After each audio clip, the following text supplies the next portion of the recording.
Really excited to be coming to you guys today. This is Tackle Tuesdays, episode number 1 of Tackle Tuesdays. Spartan Tackle is teaming up with Adam at Apex Tackle, and we're going to come to you guys once a week with some tricks, some tips on land-based shark fishing. And also what we're going to try to do is have it exclusively for the land-based shark fishing page on Facebook, so check that out. Off the subject, world record dusky shark caught. I'm trying to bring you guys that footage here shortly. Today's episode is going to be leader review number 1. Adam's going to be doing leader review number 2 next week. All right, guys, now first thing I want to make clear about leaders is there is no magic in leaders, okay? If the fish aren't in the area, you will not catch any fish. The leaders will not work. So if you're expecting any type of magic for any of these leaders you're hearing about, it will not happen that way. You guys have to put in hard work. You have to watch the time of year, water temperature, weather patterns, and things like that. So there is no magic in leaders, okay? That's number 1, all right? Now, as far as what qualifies me to talk about these leaders, I have been successfully traveling for about 7 years doing land-based shark fishing. I've traveled all over Florida.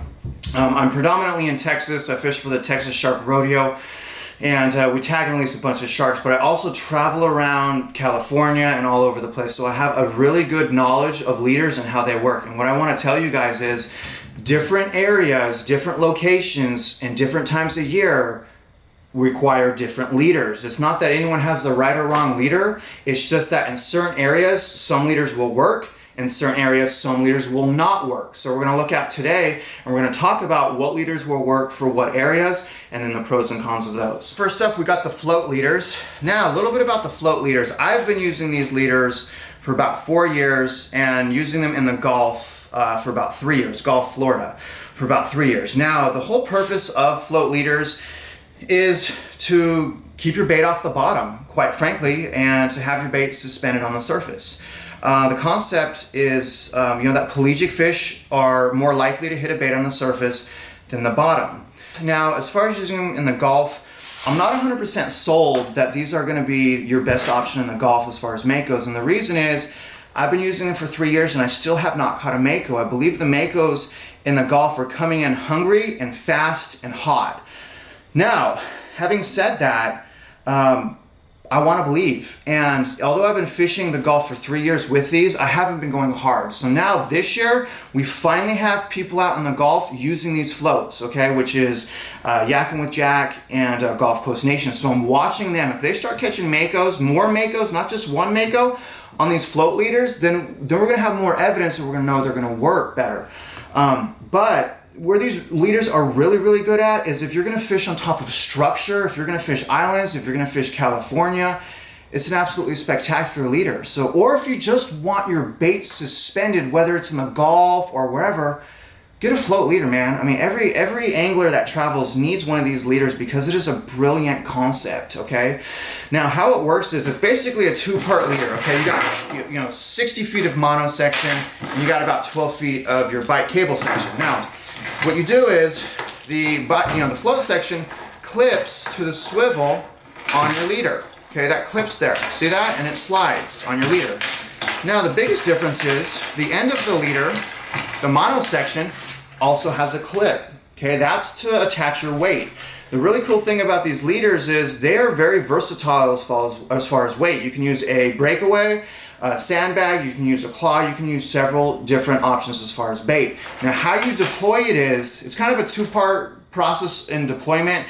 You yak out to your spot. Once you get to the spot, the first thing you do is you flow your bait to your left, okay? After your bait's to your left, there's a couple different ways to do this, but after your bait's to your left or your right, then you drop your weight to the right. Once your weight hits the bottom, generally you wave back to shore, okay, with your paddle. Once the person at shore realizes you've dropped it, usually they crank the line and tighten the line up. Once the mono line is tightened, what you do is, since this is snapped to this, you take the float and you run the float all the way up your leader and to where it connects to the main line. Now, my overall opinion on these leaders, it's brilliant. It's absolutely spectacular. I don't sell these leaders. Maybe I will next year out of respect. I want to give the owner of these leaders a chance to kind of sell them and get his product out there. All right, guys, moving on to the next leader, which is my personal favorite leader, the Rattle leader.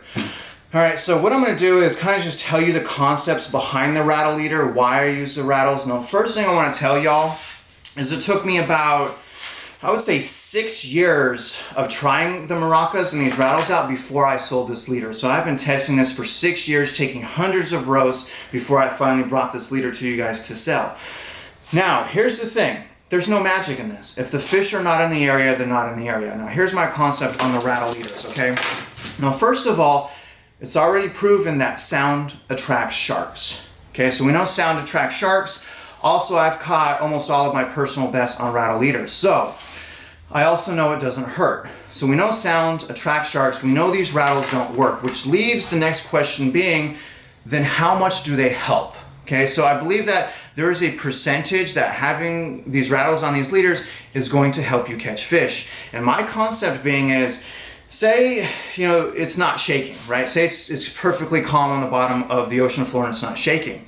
My thought process is if a shark swims by the bait or creates any type of movement or even bites the bait, it's gonna make the sound. Once it makes that sound, I believe it's gonna trigger something in the shark's brain, or that it's possible to trigger something to create an even bigger impact on the bite. So I think it's gonna smash the bait as soon as it hears that, and it's gonna lead to a better hookup percentage. I also run those rattles above the bait. It's actually on the mono section, so I believe being on the mono section, it's going to give it a better chance to shake while under the water, and that is the concept behind the maraca leaders. So for my next review, it is going to be of the leader I call the Texan.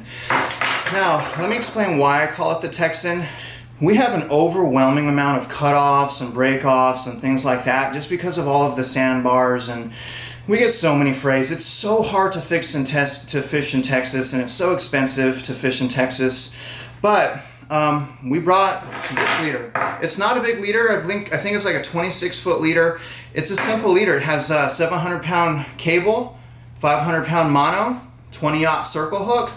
This is a perfect leader. I use this for almost all of my trips in Texas, upper coast. Okay, so Matagorda and up, all I'm using is the Texan.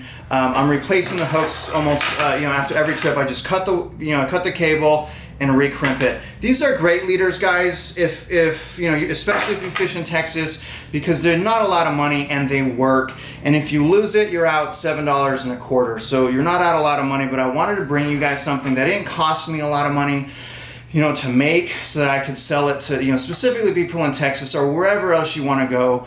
A leader that we can afford to use. One of the biggest heartbreaks about Texas is if you use, expensive leaders, expensive line, Jerry Brown braid, all of this stuff, you get cut off like crazy. So super heartbreaking. So the Texan is good. It's cable leader. I'm not doing any wire leader yet. Adam's going to talk about wire leader next week, but the Texan is a good leader. It works. Again, 700-pound cable.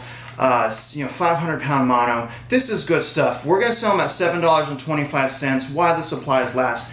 Pick these up on SpartanTackle.com. It's $7.25, especially if you live in Texas. Stop losing all your gear and losing all your money. Just get one of these leaders. They work really well.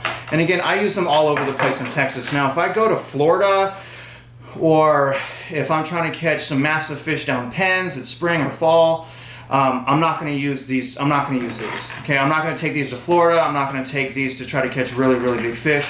But anything upper coast in Texas, even big fish, this will work. I'm just superstitious about big fish. I go heavier cable, heavier mono. I go more mono, more cable when it comes to Florida or big fish. So anyways, the Texan, y'all, $7.25. Get it. All right, you guys, and that is it for Tackle Tuesday #1. I wanted to keep it fairly short, just go into a couple cable leaders, the float leader, the rattle leader. As I said, Adam's going to be back on Tuesday. He's going to go over the big boy leaders and wire leaders. And again, Adam with Apex, Onshore, Fishing and Tackle. Go to our websites, buy some gear, support us, and we hope to see you guys next week.